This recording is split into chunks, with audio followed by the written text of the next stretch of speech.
Hey guys, I hope you're all doing alright and welcome back to the Racing Line podcast. And we're back for episode number 3. Now today we're going to be doing like a big season predictions on all of the 2022 drivers. So the way this is going to work is I'll be here with Siraj and we're going to assume that the performance of all the cars stays the same from 2021.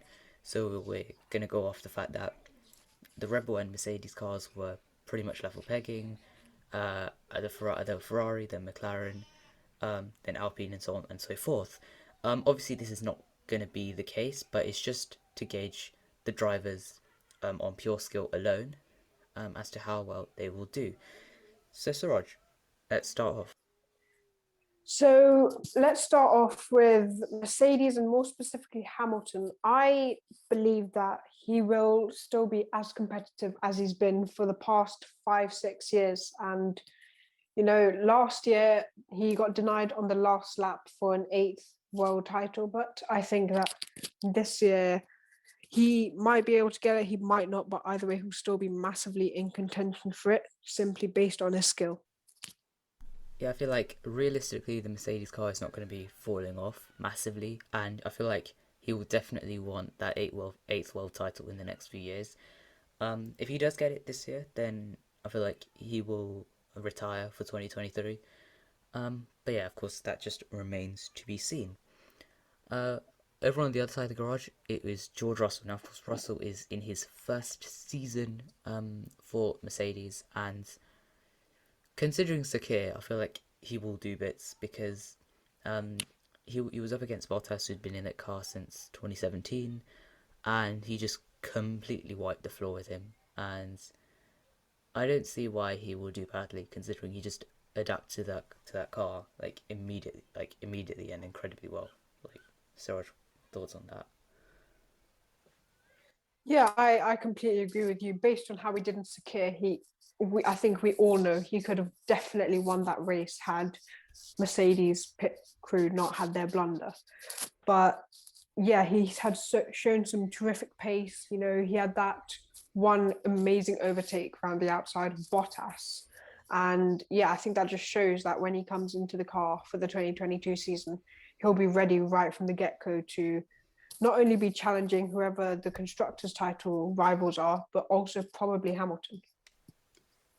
And I mean, if it's like a 1-2-4 Mercedes in the championship standings, who will be on top in that case? Like, I know that a lot of people want to say that, oh, it'll be George that will be on top, but honestly, I think Hamilton will still be on top. But I think Russell has definitely got a lot to show, and I think even if he doesn't do very, very well this year in the 2023 season, he'll be absolutely terrific. When he's had a year in that car, he'll definitely be, he could well be the lead driver for Mercedes at that point. Yeah. Also, did I hear you say Brussels or Russell? Or was that just my I said audio? Russell. Okay, that sounded a That lot was better. probably your audio. Okay, fine. But yeah, I feel like Hamilton should have the measure of him. Um, and yeah, I mean, I feel like it'll be probably it's probably the best lineup, um, of like out of all of them. Anyways, on to Red Bull, and it's Verstappen and Perez. Obviously, Red Bull retained both their drivers from 2021, and it's pretty clear to see why. I mean, both did a really good job. Perez, like he definitely assisted Verstappen. I mean, he wasn't there on some occasions, um, but I mean, he did pick up that one win in Azerbaijan, and I feel like he was just a better wingman than Bottas was to Hamilton. Um, as for how well they're going to do, I feel like Perez will definitely do better than 2021. I mean, like compared to people like Albon and Gasly, like it's quite clear he's already better than both of them. Um, and I feel like Verstappen, if the car's there, I feel like he should be in contention for a second world title. Siraj. Yeah, again, I really echo what you just said. And yeah, as you said, Perez has been terrific. He's been a really good wingman, as you said.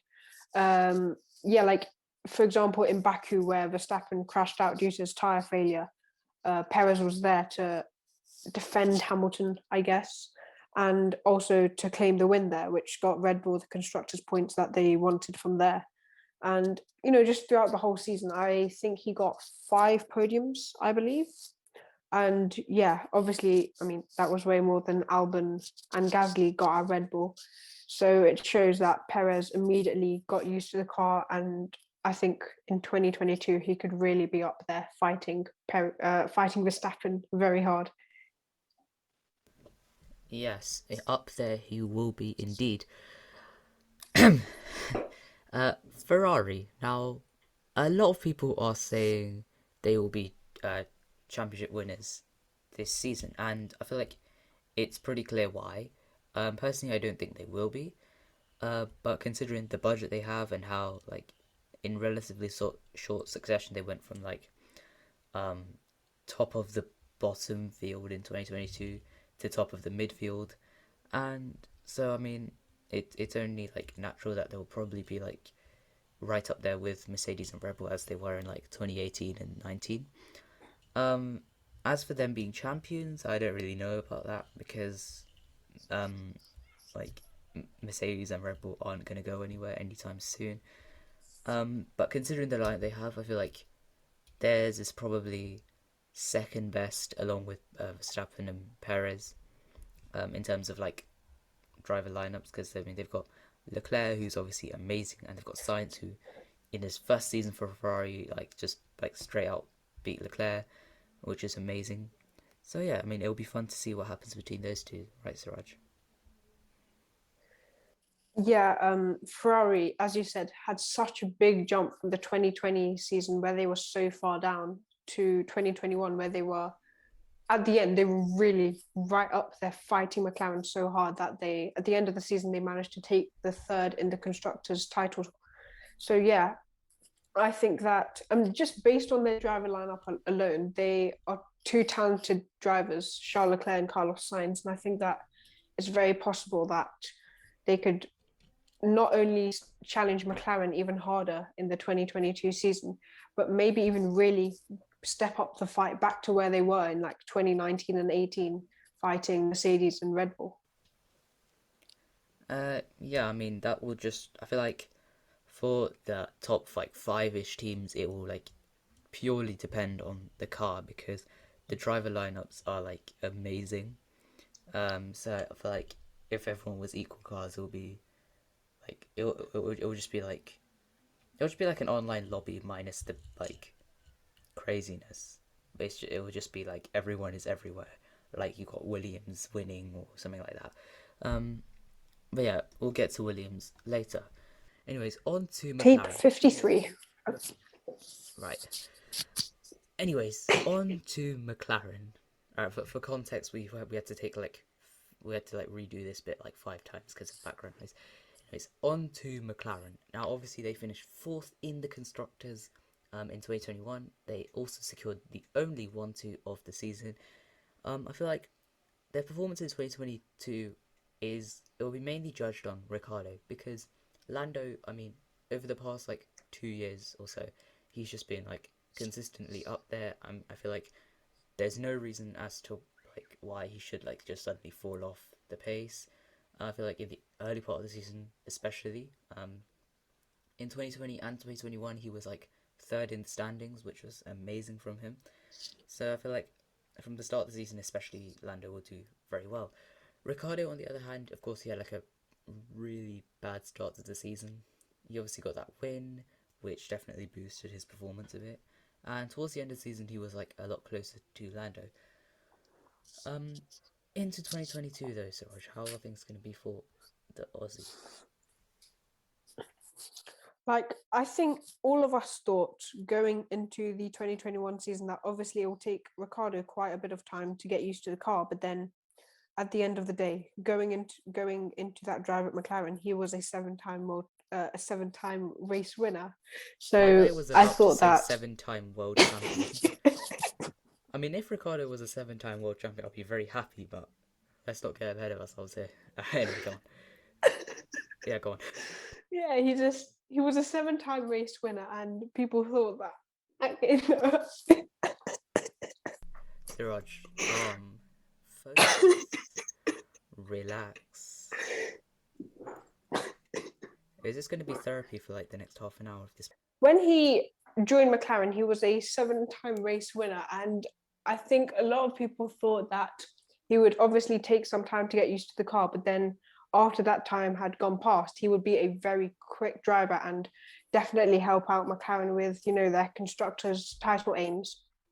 And I think we didn't really get to see a lot of that from Ricardo. He was consistently off the pace. At the end of the season, he was still missing out on quite a few Q3 appearances. So I think that in 2022, he definitely has space to improve.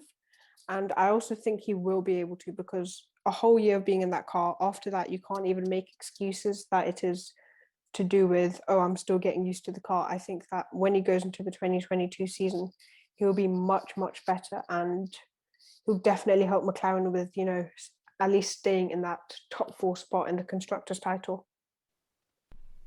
Yeah, and you also did say Ricardo was going to help McLaren with their constructors' championship hopes. I said constructors title. Yeah, So yeah, so you were like basically saying McLaren would have won the constructors' title if Ricardo had done well. yeah, yeah, they would have. See, this is the effect of being like a 13-year-old on Twitter, like F1 Twitter. All right, to be fair, that's both of us, but like I'm not as bad as him. Um, but yeah, okay. Wow. If Ricardo had adjusted a bit better, he would have definitely uh made McLaren a lot closer to Ferrari and like probably made the fight a bit more intense. Um, but yeah, he did like improve towards the end of the year, so I feel like from 2022 it can only get better. Again, he does have another car to get used to, but so does everyone. So it should. I don't think it should get any worse for Ricardo. Anyways, now then, moving away from that sort of like top four, the next team down is Alpine. Now Alpine, uh, they were they were fighting the likes of AlphaTauri in 2021, and of course you had Ocon doing, he was doing okay. He obviously got that win, and like he was just sort of quiet after that. And then there was Alonso who was doing his L Plan saga. But Siraj, how will L Plan go? I think if you look at the drivers, Alonso and Ocon are two really, really good drivers. Alonso's got so much experience. He's a two-time world champion as well. So he's definitely showed that he's got that pace. And Ocon obviously hasn't got any world titles, but we've seen from his pace, like not just in the 2021 season, but also before that, he has been very, very quick at times. So I think it was 2018 Spa qualifying where he managed to qualify third for Racing Point. So it showed how Ocon is a very quick driver, so I think he could again you continue that form into the 2022 season. And same with Alonso. At the end of the year, he had really shown an increase in speed and performance. So I think it can really only get better for him in the 2022 season. Yeah, I mean, just to correct you again, it was Force India in 2018. Yeah. What do you mean? Oh my god. No, this was at Belgium. Hadn't they been sent to administration by then? Yeah, but they were still called Force India. As in, no, look at the commentary, and then isn't Crofty like, oh, and the two Force Indias getting like very close as well or something?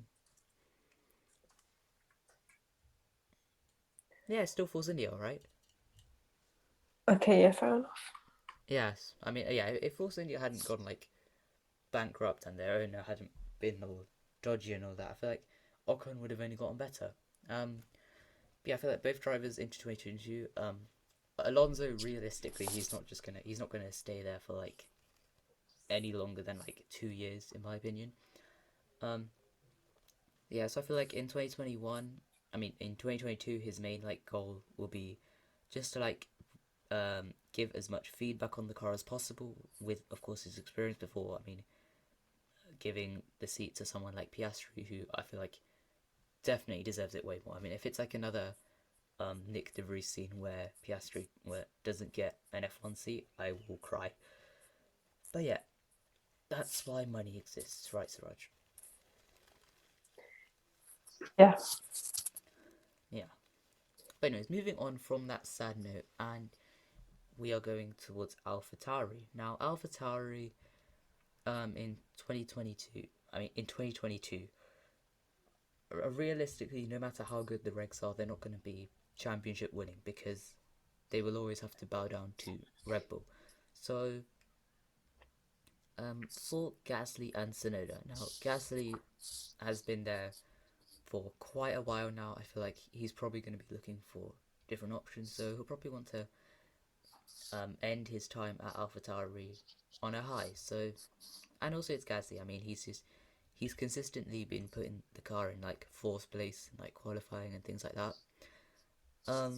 So yeah, and realistically, AlphaTauri is not the place that's going to get him any championships, so he'll want to like move elsewhere. Meanwhile, Sonoda, Suraj, rookie, coming off a rookie year, what's going to happen? I think like at the end of the 2021 season, he had shown a lot of pace, compared to where he was at the start. And I think as with the other drivers, that can only get better and he will just keep on going up. So I think, yeah, Yuka Tsunoda is going to be really promising heading into the 2022 season.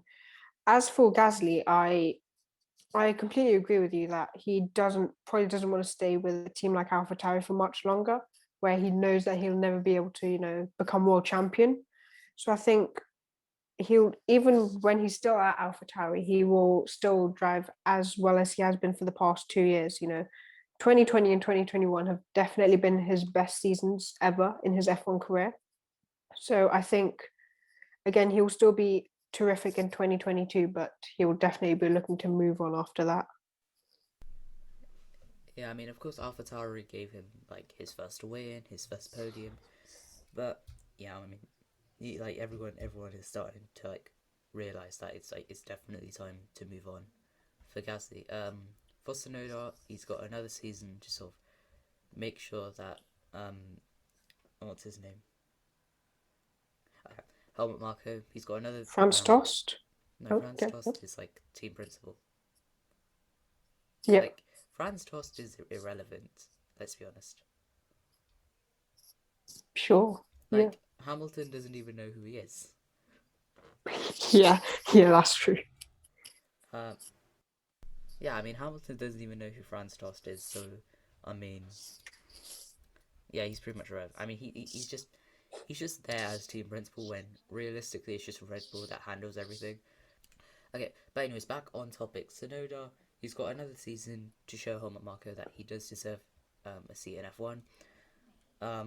I feel like the pressure will be on for him. I mean, he did end 2021 on a high, obviously finishing fourth place, which is like pretty good for him. Yeah, so again, it can only get better, can't it? Yeah, I think it definitely can. And yeah, I guess in the 2022 season, we'll see how good he is. On to Alfa Romeo. Now, obviously, they've got a brand new lineup for 2022 in Bottas and Joe. Bottas will definitely have the measure of Joe. If that doesn't happen, I will flip. Um, yeah, I mean, both of them, I guess, will do as much as they can in the car that they have. Joe, I mean, obviously, it's a good opportunity for him to like train, get used to like Formula One without like the pressure of a team like AlphaTauri or like the Rebel family. So yeah, I feel like it will be like a pretty chill environment at Alfa Romeo, right? Yeah, I think it's Carrera, and we've seen glimpses in F2 of Guanyu Zhou being such a terrific driver, and I think we'll continue to see that in 2022. So, yeah, and also being alongside Valtteri Bottas, who has been in the sport for so many years now. You know, agreed, he couldn't really fight Hamilton that much, but he was still a very good driver, still a very good second man. And here it will be a bit of a new environment for Bottas because, as you said, he will sort of be the lead driver for Alfa Romeo now. Yeah, also just be careful of your audio. Uh, sorry. And why have you put in the script now that I forgot Aston Martin? Technically, I put it 2 minutes ago. Now, but I only saw it now. But you could have told me this before we started. Alright, we'll do Alfa No, Romeo. no, you wrote Aston Martin there, but you forgot to speak about it. Oh! Wait, hold on. What have I done? Oh, no, I think, yeah, I went from Alpine to You went from Alpine Tauri. straight to AlphaTauri. Oh my god. Alright, but yeah. Do you have anything else to say on Alfa Romeo? No, Okay, but okay, now for Aston Martin. We finally got to them. Now, Vettel, obviously, he definitely didn't do what I expected from him in 2022 and in 2021, sorry, and into 2022. I feel like he will have definitely gotten used to the team a bit more, and he should do better. Um, if he's not like consistently beating Stroll, I mean, I know he did beat Stroll last year, but I mean that's not really something to complain about. I mean, like that's not really something to brag about. As in, if he's not like at the pace of like the Alpines, like consistently, then I don't know what to do. As for Stroll, like there's nothing really to say because I mean he's got nothing to worry in terms of like staying in F1.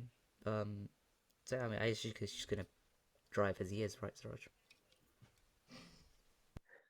yeah, it's quite amazing. I think we can both agree that from 2020, fighting for third in the Constructors' Championship to finishing seventh in 2021, it's not something to be proud of for Aston Martin. And I think as a team, they definitely need to step and definitely have the drivers to do it, like Sebastian Vettel, he's such a good driver all the way from his days back in Red Bull. So I think that he can definitely be a really, really good driver for Aston Martin. And, Lawrence Stroll has also shown glimpses of pace, like if we go back to 2020 when he got that pole position in Turkey and many, many more times where he has been on the podium, he's shown that he's got the pace. And I think that if the car is right, Aston Martin can definitely be back up fighting where they deserve to be. Yeah, I mean, like they have a pretty solid lineup.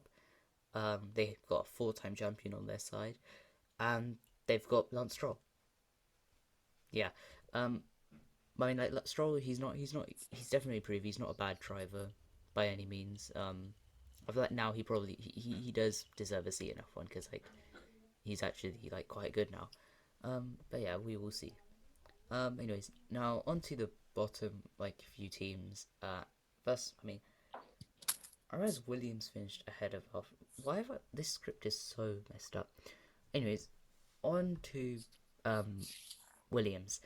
Now Albon, he's surely gonna like trash Latifi. I mean, if Latifi has like the power over Albon again, I really don't know what to say.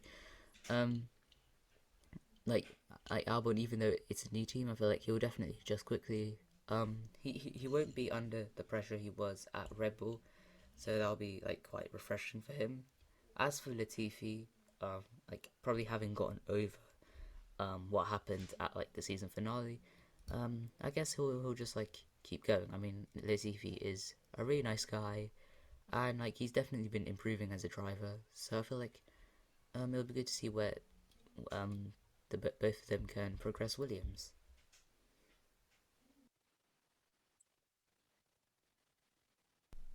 And that is your cue to talk, Siraj. One wasn't the best driver at Red Bull, but he still has shown a lot of pace when he needed to. And yeah, I think he'll definitely, even though he hasn't been in the sport for a year now, he'll definitely be able to carry over that pace that he had from earlier. And yeah, he'll be able to show that he's a very good driver at Williams.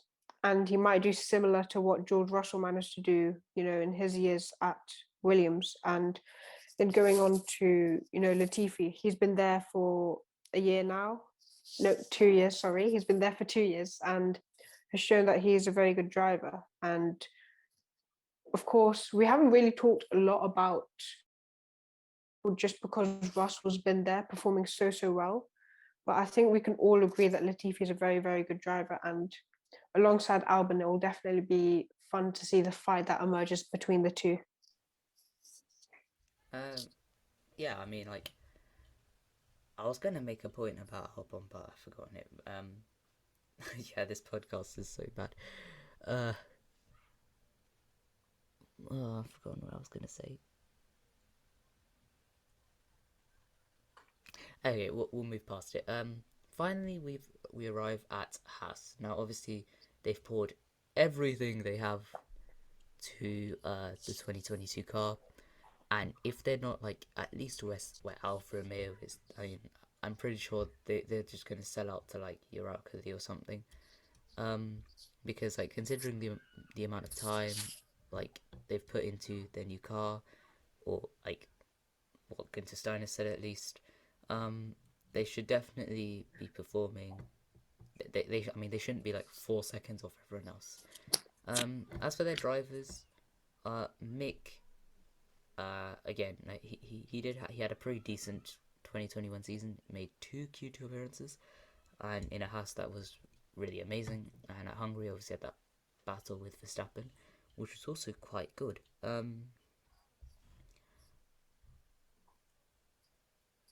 You guys, if you want me, you can just say it out loud, because like now he's just put in the script, make a Haas joke. Just say it out loud. This is a podcast. Now go make a Haas joke. Well, now there's no point. Now, like the two people like listening at this point know. Okay, but yeah, hopefully it won't be a catastrophe. Are you happy now? Yep. All right, good. Do you have anything to add on Haas then? No. Bruh. Okay, fine. Well, anyways, guys, that is basically it for today's episode. Um, Siraj was incredibly helpful today, I must say. But yeah, this is a pretty terrible way to end it. I just said you can say stuff out loud. You have to. Oh my god, this guy. Yes, say it out loud. You're welcome. All right, cool. Anyways, guys, this has been a pretty abysmal ending to this episode. But if you did enjoy it, then be sure to leave a like or follow on Spotify or YouTube or wherever you're listening to. And yeah, we'll see you all next time. Goodbye.